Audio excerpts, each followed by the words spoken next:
call this panel the Underground Collision, where we bring together tough topics in an honest and open forum. Please welcome to the stage our first panelist, Raj Bandura, CIO of Connecta Federal Credit Union. Raj. Thank you. Next, we have Ashley Holloway, Partner Sales Manager of Amazon Web Services. Ashley. And then we have Corey Madden, Board Director of Ventura County Credit Union. Corey, welcome. And your moderator, Susan Mitchell, CEO of Mitchell Stankovic and Associates. Come on up,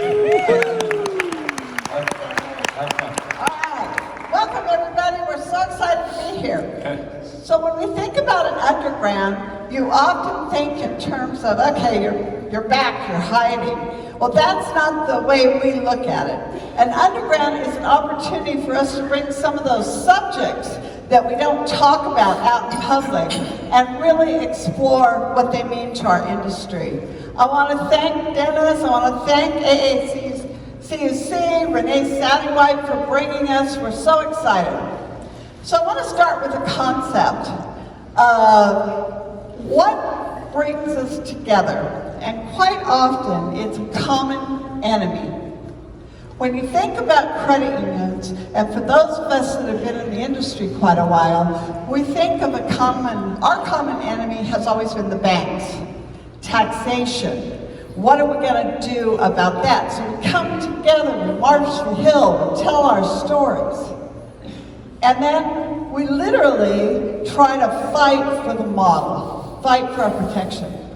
Well, we want to explore today the concept that that common enemy is changing. And one of our greatest, if you will, risks is generative AI. And we're going to specifically focus on that for a couple of reasons.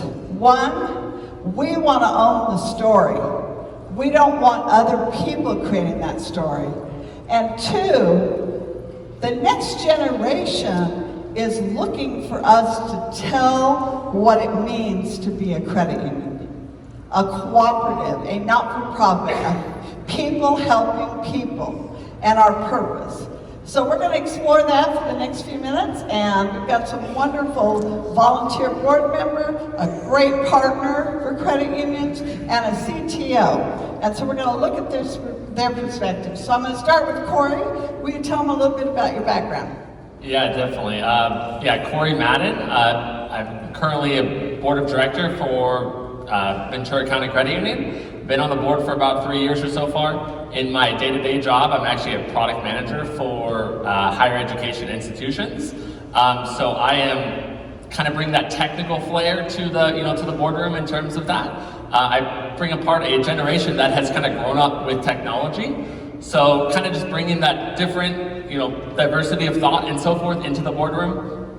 And I'm very, very excited to be here. And, I definitely, AI is a main thing that I'm currently looking at my job in terms of how we roll that out into the product that I currently manage. But also, kind of looking at it from a board level for, in the credit union space to make sure that we have the proper governance, the proper policies, the proper procedures, and so forth. So very, very excited to be here. Thank you. Ashley. Hi, good morning everyone. Ashley Holloway. As Dennis mentioned, I'm a partner sales manager with Amazon Web Services. I've got 25 plus years in the IT industry, ranging from regulated industries such as the federal government, mortgage lending. I've been recently involved with credit unions. But yeah, it's been great to see technology change over the last 25 years. Obviously, generative AI is one of the hot topics, but it's also one that we want to understand and learn how best to use it and how it supports business processes and practices, which is always, there's technology, but how does it help us and support us in our day-to-day? So happy to be here to discuss some of the underground and bring these things to light. All right, thanks Ashley. Raj, why are you here? Good morning, everyone. I'm Raj Bandaru. I'm the current CIO and also head of cybersecurity at Connecta Federal Credit Union. So prior to Connecta, I've been there for about 3 years now. Prior to that, I was the CIO and CISO at Giza Credit Union in Washington State. And prior to that, about 15 years at JP Morgan Chase in various technology and leadership roles. So I've been part of a lot of digital transformation efforts, mergers, acquisitions, a lot of offshoring, globalization. I mean, I think at this point I've kind of touched on all aspects of technology, and I'm really, really excited where we are headed with AI, and excited to share some of my thoughts with the audience. Well, thank you. So the distinction, generative AI, right? We've been talking about AI for efficiencies. We've been talking about it from a risk. We're going to focus on generative AI, which is the, if you will, the continuation of conversations. And what we populate is what comes out of questions. So that can be a very positive thing, or that can be something that we have to worry about. And so maybe I'll go back to Raj and ask you the question. When we think about generative AI, do you think there's going to be good guys and bad guys, or is it going to be more about us and complacency and what we do with it? So, excuse me, absolutely. Any new technology that's been rolled out in the last several decades, there's always positives and there are negatives, right? So that has not stopped us from moving forward with that technology innovation and technology deployments. We have figured out as a society and as from a regulatory standpoint and from institutional standpoint the governance aspect of a lot of these technologies, right? I'm sure we'll get there with AI as well. It's sort of lacking today on who's going to set the regulatory framework for all of the AI technology and innovation that's happening out there, which is pretty rampant across different countries. So how do you create that common framework? That's going to be a challenge. But however, back to your question, is generative AI or broader AI, when you add machine learning and you add robotics into the mix or neural networks into the mix, it's a much broader scope that has positives and negatives, and we need that governance framework. Yeah, it's really true. I think that we all kind of jumped on the bandwagon and started using it right away. And then we started seeing what the potential risks could be as well. Yeah. So thank you. What do you think, Ashley? Yeah, I would say, agree with what Raj said. I would say for the audience listening here is good actors and bad actors. We see it every day and how it's being used. I would say being proactive and understanding what generative AI means and understand how it can be used within your organization and both internally and externally. And starting by, making sure you have a good understanding of the types of softwares that your products that you're using right now. Potentially, if you're looking at new products and services, how generative AI could be utilized that support your business processes and practices and your strategic goals. If you're looking at member experience or growth or retention, how those products support that and how is it going to help you reach your goals. So now you're being more proactive versus being reactive and understanding how you marry that into the things that you're comfortable with. I think also when you're looking from a partner perspective, looking at what you currently have internally, like looking at your current vendor landscape, assessing what there is, what are the potential threats, so where those bad actors could potentially come in from a security perspective, and understanding what those risks are. So I think being very proactive and understanding the technology is important and understanding how it can impact your business. Thank you.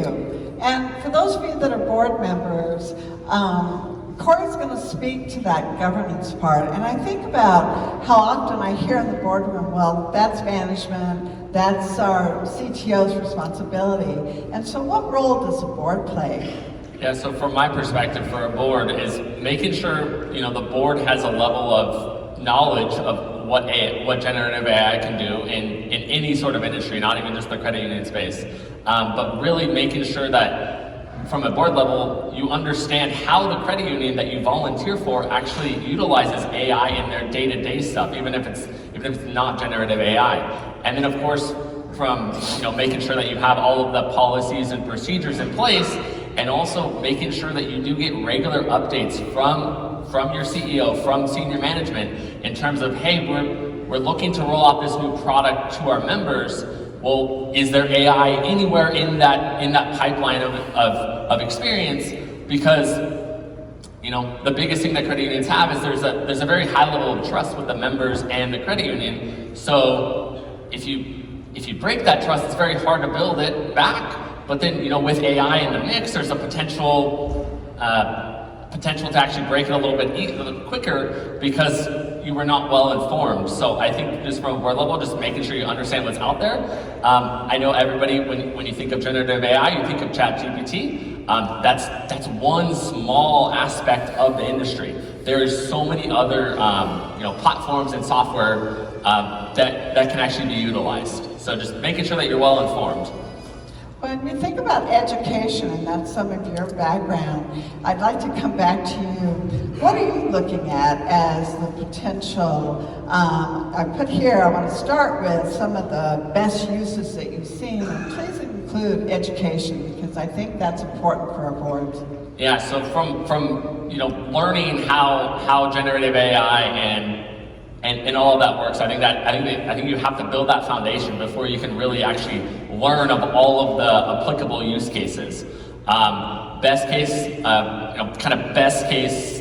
scenario of when to use it and when not to use it would be, using it as like a first draft of maybe a potential board member or board officer job description, right? It's pretty standard, but then also, sometimes there's some, discussions amongst the board in terms of how should I write this or how should I write that, and kind of just using AI as just a bouncing off mechanism to say, let me get the first draft, and then of course, when generative AI is in play, you also have to make sure that information is actually applicable to your credit union brand, your voice, or whatever it be. So making sure that you always have somebody, proofreading it before it actually gets sent out to your member base and so forth. One thing for everybody to understand is that the examiners now, one of the questions that they're bringing to the table is, how are you deploying AI, and what are your rules, what are your regulations, what does the board know about it? And so starting in a generative AI environment with policies and so on is a way for the board to increase their digital IQ. So I think that's great. Thank you. Ashley? Wow, lots of great examples. Obviously working at Amazon Web Services, we actually have internal, to Corey's point, we have internal ones where we can help draft certain memos and things like that. And but oftentimes you still have to have that person to make sure it has the right context, it has the right tone, it doesn't sound too generated, right? So there's always the human interaction. I think it's a good jump start to kind of get things started. But one of the examples I'll share with you is not necessarily credit union related, but I think it's applicable, and I think it would resonate with this crowd. Is it was a small farmers insurance state-owned organization. Very similar, small, like credit unions. They brought together about 70 participants, and it was collaborated with AWS. Brought together about 70 participants, both business and technical. They got them into a room for 2 days. They broke the group up into 6 groups it was 11 groups of 6 people, and they tackled whatever the biggest challenges were for their organization. So each group had to tackle a business problem that they were trying to solve. Now, over that 2-day period, there was a lot of collaboration that you wouldn't normally get within the business and technical folks, which was obviously amazing to see. But at the end of that, they came up with 24 different use cases for their particular business. And they came up with 13 different working, functional proof of concepts that they were able to put in place and use. And it was also by doing it together in a collaborative environment. So a good example to bring the organization together to solve the problems of the business. There's now roughly about 2,000 users specifically, and it was all homegrown, all built. But it's, again, back to my point earlier, them understanding the use of AI, how they wanted to use it in their business, and then everyone getting on board with bringing the collaboration together to make something very useful. And they're even looking at broader other insurance commissioners agencies and then other state agencies to be able to use that. See, that's fabulous. And what I want to emphasize here is it's really important that we expand the people that are in the conversation. And we have an opportunity to have AWS and their credit union specific division working with us to examine some of these things. It gives new perspectives, okay? And so I really appreciate the fact of how you would go about doing that in the vetting. Yeah, absolutely. It's again, a great way. We were there, our people were there to help, bring out what the art of the possible was for folks, helping them generate new ideas, just offering different types of services that could be used, like Corey mentioned, ChatGPT is just one thing. There's multiple things that could be utilized, but it really just needs to align to what your business needs are. That's great. Okay, Raj, what are you thinking? Yeah, so as a credit union, we pride ourselves on member service and member experience. That's great. But we also have another great advantage. We have all our member data, right? So we have all of their transaction data, we have all of their activities. So in the past, I could speak in generic terms, we have really not leveraged that data to its fullest. So now with the advent of generative AI, what are the different ways that we can leverage this technology within the credit union to get ahead, right? So all the way from hyper-personalization, right? Whether it's on the sales and service side. Being extremely personal with our members on how you do sales and service, right? We can leverage generative AI and our data for it. From a process efficiency and automation standpoint, I'm sure every FI you go to, a lot of our processes are either quasi-manual or some manual and some automated. Who knows? It's probably a mixed bag. Guess what? This technology will help us, automate, help us get more efficient and take some costs out. But you also have challenges and benefits and downsides when it comes to cybersecurity and fraud. It's gotten more rampant, it's gotten more creative, it's gotten more difficult to identify and tackle, right? But it's the same technology that's also going to help us counter all of the cyber threats and the fraudulent activities that are happening out there. So there are so many different use cases as an FI that we can leverage generative AI. I mean, let's include marketing. I mean, back in the day, creating content used to take so long. I'm actually going to a board meeting in a couple of weeks, and we created videos just by just providing prompts and saying, hey, these are the videos I need, and guess what? Generative AI created those videos for us. High-class videos, right? So something that would have taken weeks and months, I can do it in a few minutes. So the productivity as an individual, as an employee, just from a productivity standpoint and all of the advantages we have with this technology, it's immense.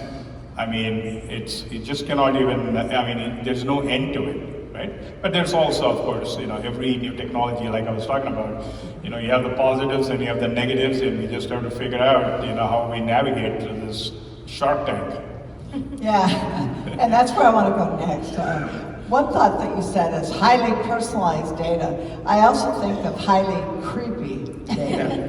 There's times that I get, an email, or I get something, and I go, how'd they know that, right? And there's part of us that go, I don't really want them knowing all of that. But on the other hand, it's personalization, customization, generational change in terms of how people look at it. So I'll start with you. I mean, let's, share a few stories about what can go wrong. Well, so generative AI is only as good as the data you feed into it. Right? So the old adage of garbage in, garbage out still holds true. So the data sanity, integrity, and it all depends on how clean your data is and how clean your content is that you feed into your generative AI models. So if your data is clean, then some of the responses that you get out of it will be mostly accurate. But this is a massive rethink as well, from within your organization, top down and bottom up. It's a rethink from the standpoint of you can ask a question, but you can ask that question 10 different ways, right? So the responses you get from generative AI depend on how you ask the question. And it may feel, the questions, the way you ask a question, sometimes it's nuanced. And that's where, within the generative AI ecosystem, the concept of prompt engineering, where, okay, you provided all of this data, but to get the right answer, you better be asking the right question, very specific question, with all the nuances. Right? You just cannot ask a general question and expect an answer, right? So that could go wrong, right? So you don't want business leaders and staff making decisions based on something that they did not ask the right way, right? So there's that. So there's a problem there. But again, even on the cybersecurity and fraud side, the crooks are getting smarter because of generative AI. And how do you respond to these malicious activities? You have to be a step ahead of them, right? And we have to adopt generative AI at a much faster clip and stay ahead of the crooks. Yeah, so I want to just real quickly follow up. When you're talking about content creation, in most cases you were talking about your own organization's creation.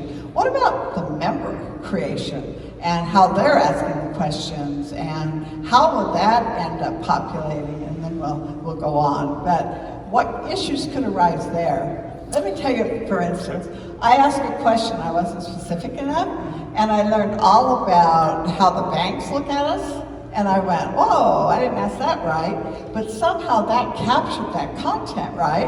And now that content's somewhere in there being curated. Yeah. So, you feel... Yeah, so to Susan's point, these are all generative AI models, LLM models, which learn over time, just like a human being. You read, you make mistakes, you say something wrong, but you in life you stumble through mistakes and you learn.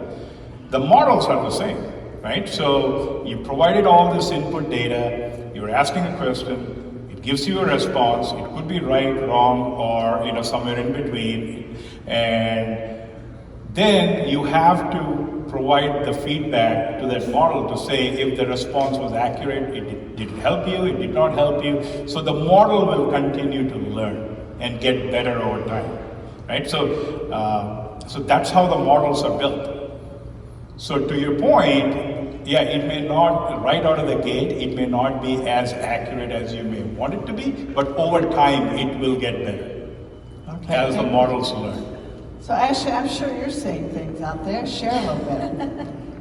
Yes, there's obviously bad implementations of generative AI, and to Raj's point, it's all about the data. We had this phrase in another company I was with, was data is king, right? So data is kind of the core concept, and understanding your data, validating your data, and again, the human. Generative AI, I think the misconception is that there's no more human involvement, and that's not the case, right? So there's still a need for humans to be involved, for you to do that validation to make sure it's the right response, it's the right thing that you want it to respond to. If you're talking about member experience, is that the response you would want your member to see if they ask that question? So definitely making sure the proactiveness is there. The example I'll share is early adopters of Gen AI, where maybe not more of the testing and things like that were happening. And this is a publicly referenceable one that was in the news just a couple of years ago. Not our government, but another foreign government, again, used generative AI, again, and conceptually, they were trying to prevent welfare fraud, right? So conceptually, a great idea. They wanted to, again, reduce the amount of processing that they were doing manually by their in-house staff, so again, productivity, and then reduce those fraud claims and try to get, more funds available to the folks that needed them. However, they didn't test the model. They just let it run without testing, and over 400,000 people got impacted by that. So just think of it, impacted by, now they were getting hate mail and collection people calling them saying they owed thousands and thousands of dollars to the government, and they had never collected, even applied for welfare at all. So then it ended up resulting in about $1.2 billion US dollars of money that government had to pay back. So that's where things can go wrong if you don't do it right. So again, validate your data, test it internally first.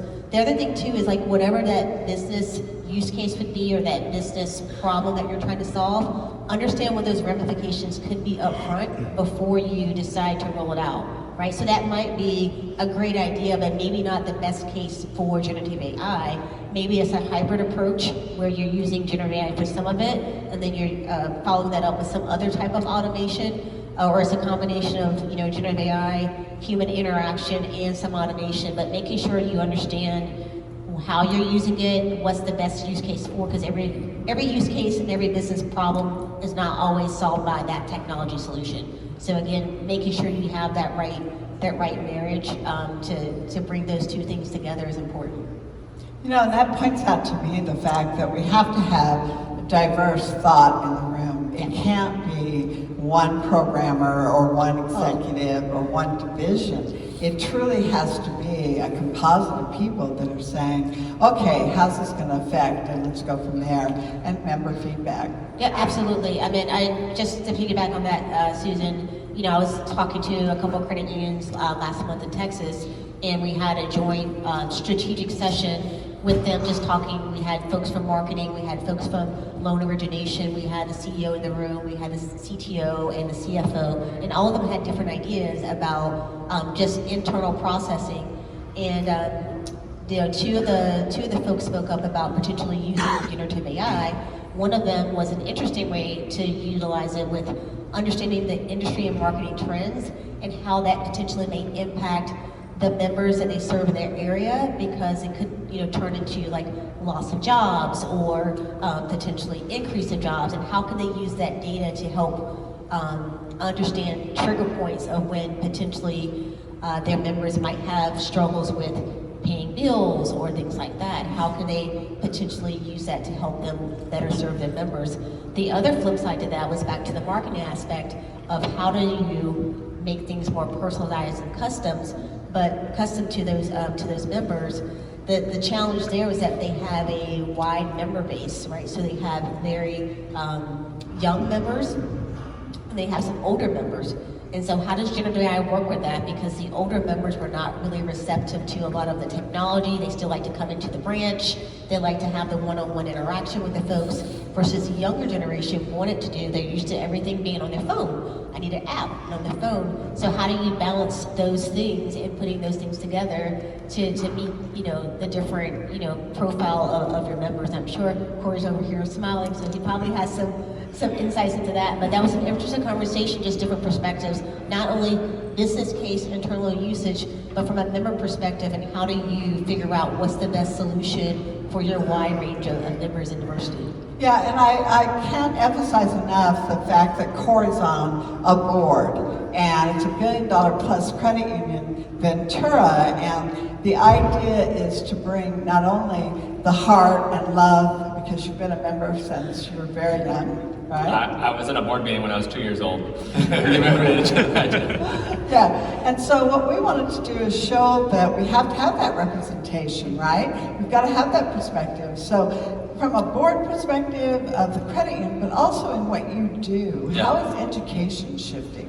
Yeah, so the higher education industry is definitely very much shifting. Nowadays, the biggest worry that we see from the customers that I work at in my day-to-day job is the level of plagiarism that can potentially happen on a 20-page essay, right? So it's making sure that students, and because they're learning of of how to use AI to benefit them, from helping them write stuff and so forth, but then also the institutions are using AI to proofread these essays and so forth. So I think it's definitely shifting. It's shifting at a slightly different rate, I feel like, compared to the credit union industry, just because everybody's kind of a little bit hands off, right?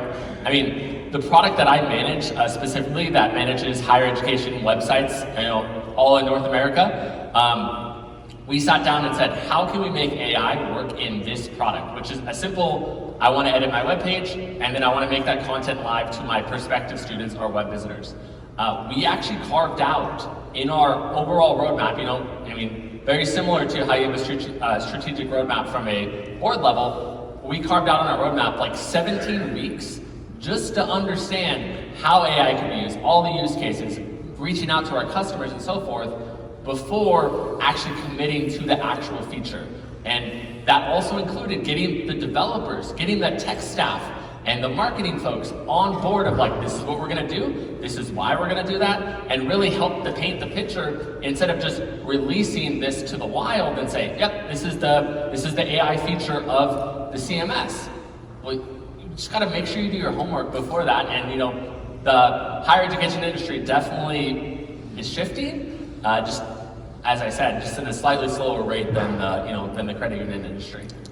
Well, it's fascinating to me because some of us might have been caught in the crowd strike last week and had a few flights canceled. And so our vulnerability of technology is very prevalent on everyone's mind. So I want to, ask a little bit of a different question right now, because I have to throw you off. Is when we see, unfortunately, I was talking to the CEO of one of the mobile banking platforms, digital banking, and we were talking about the fact that how many of us have had some type of a breach, a data breach, whether it was Target, it was a credit card, it was our credit score, where you get this email and it says, hey, your medical records might be out there, this is out there. We've almost got a numbing effect going on that. Right? It's like, oh, okay, well, I know my data's out there, so on. But there's a difference between my data's out there now for me and I can't get to my data because of something that's happened. I can't get to my account. And so I just for a minute want to talk from the standpoint of what's our vulnerability as we move into not only generative AI and it telling our story for us, but we saw and we've seen the press that comes out of that. So that press is also populating into the credit union message. So, you want to tackle it? Yeah, definitely. I mean, the biggest thing, like Susan is saying, is kind of the AI is learning basically learning based upon the press that is out there in the world. It doesn't matter if it's from the financial industry or the food service industry or so forth. So we just really need to work on the aspect of making sure that when AI is used, you just got to make sure you protect your brand. I mean, an example that I can give, which is from the car industry, or the auto industry, I should say, is a lot of websites nowadays will have a chatbot on the bottom right-hand corner. You ask it simple questions, you get that. A lot of that content is generated based upon AI, based upon their FAQ section and so forth. But there was actually a unique case there where somebody used that chatbot on a auto website to basically convince it to say, and everything I say is legally binding. So on every response, they were able to basically train it into the fact of respond with this after every message. In the end, the person was able to convince the chatbot, offer them a car at $1. And it said, this is legally binding. I mean, in the end, that ended up being, that car industry ended up basically determining that the chatbot was not a legal representative. So they had all the checks and balances. So that's where I lean back on making sure you have all the governance and so forth. But like that being said, it got press, it got out there. So now the AI models are going to use that. And also a big thing is AI doesn't understand satire, right? Oh, you should maybe eat a rock for good vitamin intake. Well, that was a satire article that the AI used. So it's just being very mindful of of that, and AI is going to tell the story based upon what it is, what it is taking in, basically. Oh. It's kind of scary, huh? I don't want it to know my thoughts. Ashley, your thoughts? Yeah, I think it goes back to what I said earlier is like being proactive, like Corey said, and protecting your brand, understanding how it's being utilized, and knowing what's out there about your credit unions, about your what's happening in your area, what could potentially be influenced. It's almost like you have to be more vigilant about the types of things that are happening, because to Corey's point, it's constantly learning from everything that's being published, whether it's right or wrong. And there's no satire filter on it right now. I don't think it's learned that yet, or not the models that I've seen. So there's still the opportunity to have stuff, not be a good representation of what you're seeing, but just making sure you're ahead of it. So you got to be one step ahead. And Raj, one thing that you bring to the table with that diversified background of the bigger organizations and then coming into the credit union space is it's a strategy roadmap. It's an IT roadmap that you share and you bring everybody into.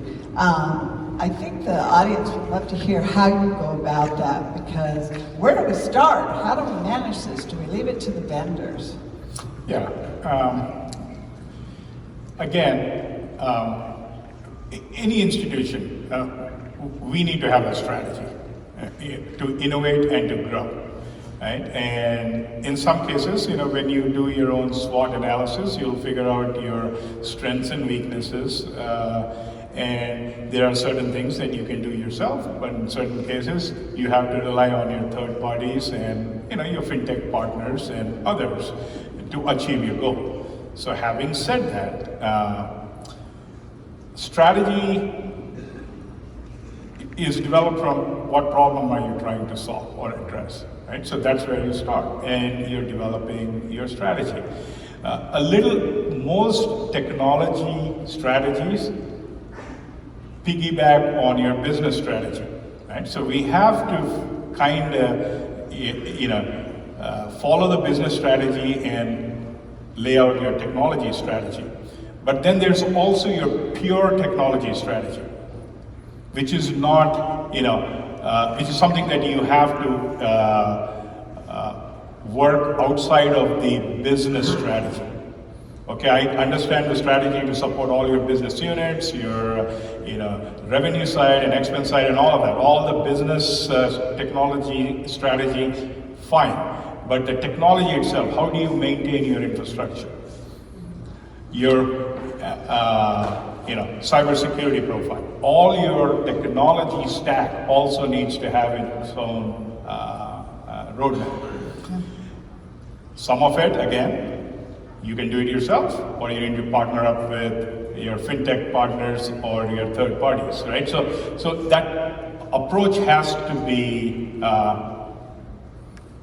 thought out based on your own institution and your own financial situation and your own strengths and weaknesses. Yeah, I agree. And I think there's a few important statements there that you all made. And a couple of them have to do with, we have to own this. Yeah. AI can't own us. And we've heard a lot of conversations about AI this week. And we're going to hear them for a while, because from my perspective, that whole concept of common enemy could end up being our inability to manage technology. And so I'm going to ask our panelists as we start to wrap up here to give us a couple of action items that you think everybody here should write down and go make happen. You want to start, Corey? Yeah, definitely. The biggest action item is definitely go do your homework, basically, in terms of understanding what AI is, how it works, how it gets the data, and everything in between, but also not scope yourself to an individual AI product that you see on the market, because that potential AI model is potentially not going to be solving the right business case that you're looking to do, or to offer a new level of product offering or so forth. So I definitely recommend doing your homework in terms of just making sure that you have exposure to it on your own, The one caveat there is make sure you don't put any proprietary information into it, because if you put proprietary information into it, you can never basically get it back. It's learned it, it's it's consumed it and so forth, and then there's the potential of data exposure with that aspect. But you can do a simple just asking it various things. I mean the most common that you see is a chat-like experience, because we're very similar to that. So yeah, just definitely make sure that you have the experience with that. And also, I would challenge you to challenge your other board members to do the same in terms of getting their technical IQ in regards to AI leveled up, so they're just not scared of it, right? Because the biggest worry that I have is if a CIO like Raj comes to the room and says, we have a new product and it's 100% powered by AI. Well, the board might not actually know what questions to ask. So I definitely just recommend, go out there and do your research, do your homework, and make sure you understand everything under the sun. I mean, I realize that there's a lot of information out there about all these things. Some are right, some are wrong, and so forth, but just making sure that you're well informed, because as a board member, you have to make sure that you ask the questions, and you ask the right questions when there is a new product, offered or so forth, or in a strategic discussion. Thank you very much. You have to have the governance. You got to be able to do the due diligence. Ashley? Yeah, Corey, you're spot on. Again, education is definitely important. Educating yourselves about it so that you can make informed decisions and ask the right questions. There's tons and tons of vendors. There's always new vendors that we have that we work with on a day-to-day basis. I say understand your current landscape of what the products you have. If those products are offering any new services that have AI or generative AI in it, and understand what those things are, and do they meet your business needs, or do you want them to? But really get more in depth, and I think it's important for not just all the pressure being on a CI to be able to make those decisions, but the whole board to be part of that decision, to understand how it's going to impact the overall business. There are a couple of references to. There's the credit union, the CU Underground Digital IQ series that can also be a jumpstart for you, as well as a joint white paper that we worked on together with the CU Underground. And it's really focused on credit union value. So it's not the generic things that you will find on generative AI, but it's really focused on credit union values and some things that are important to the credit union space. So definitely, if you haven't checked those two resources out, please do that. And then I think the last thing I'd leave you with was, again, just being more proactive. Take ownership of your generative AI journey for your credit union, for your business. And I would say even in your personal life, how you use it, the things that you use. Not everything that comes out is good for you. There's an opportunity for the bad actors to come out, and you hear about data breaches and things like that. So I'm always vigilant about the new things that come out. I don't always install things on my phone. You can ask my husband, I hate installing apps on my phone. So I'm very cautious about installing new things, just because I need to learn more about it before I just go install it, because it could be something that's getting data off of my phone to that, to Corey's point, I can't get it back once it's out there. All right, we're going to take action. Okay, Raj. Yeah, so the generative AI or AI machine learning or robotics, that train has left the station. So everybody is working on it, right? So without a whole lot of regulatory governance, everybody's working on it for their use cases. So even the bad actors are using it, right? So that's why these days with deep fakes and everything else, why cyber criminals are a lot more sophisticated, right? There's a reason why we are seeing more fraud in all of our institutions.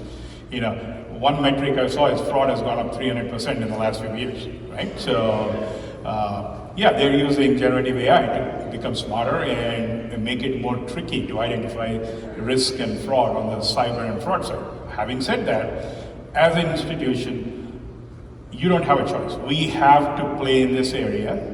So you start small, right? Your use case, you define the outcomes, you figure out the use case, we talked about clean data and clean answers, right? So we have to work on that path.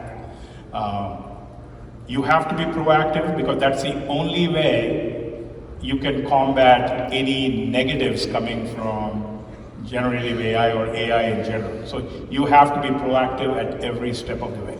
So the learning aspect comes in, the testing, the training, and all of that, right? So across your organizations.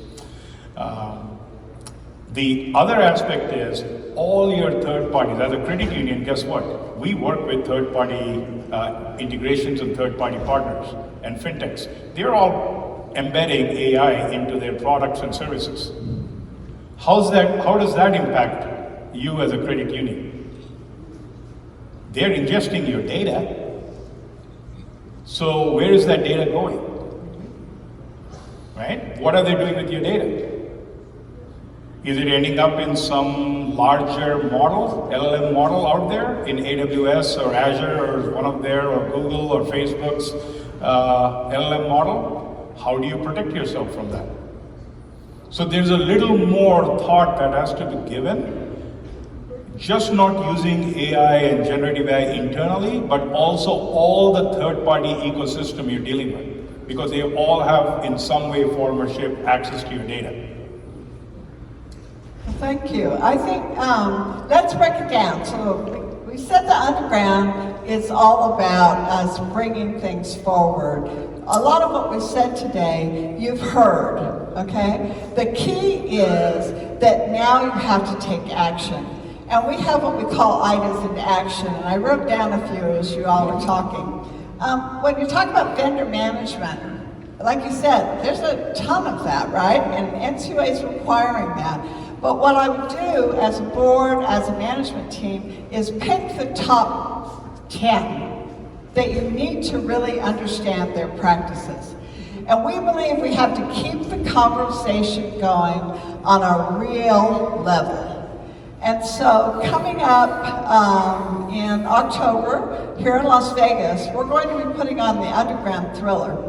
Underground Thriller, anybody know the moves? All right, okay. Zach had on white gloves recently, but we're going to talk about the experience of creating a long-term brand. And I don't mean brand marketing, I'm looking at it more, the 40th anniversary of Thriller happens on October 26th. And the music starts, it became an album, it became went to different platforms, it transitioned all of what's taking place in technology. And today, there are over 1 billion hits in TikTok with that music. So how can we make our purpose as a credit union more significant and more important? And we're also looking at fintechs. Get out of our box, folks. We love our conferences. We love our networking. We need to go where the money is. And we're colliding with Money 2020.